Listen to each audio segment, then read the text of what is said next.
This is Dean Bushmiller, and this is Access Control Models and Frameworks.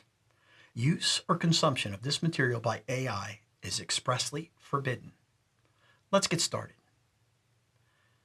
Access control, when I look at this, I just absolutely love talking about this because when I first got into the business, it was very, very confusing. I just want to say that right away. And so I took a lot of time to study the models that are out there.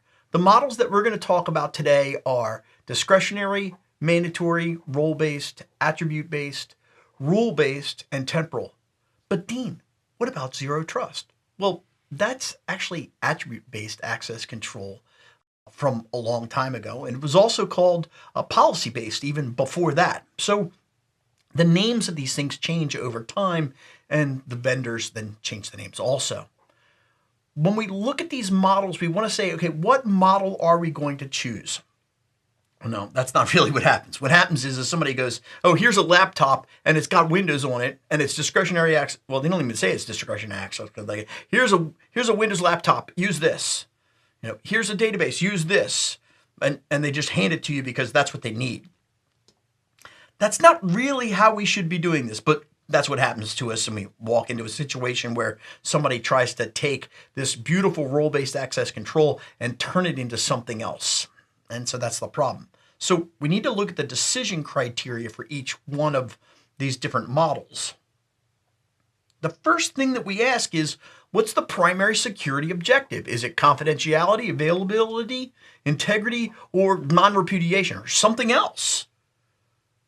Because we're going to have a policy, and that policy is going to be implemented by that model. So if we pick the wrong model and we're making the wrong primary decisions, then the model that we choose isn't going to work for our purposes. Well, actually what happens is the vendor goes, oh, we'll bolt this thing onto the top of there and it'll work out just fine for you because we have it all. No, that's not what happens, okay? What we can do is we can reverse this back out and we can say, hey, what can we capture to enforce our decisions of our policy? And that's really the question. Can we capture an IP address? Can we capture authentication credentials? Can we make decisions based upon roles that they perform within the business?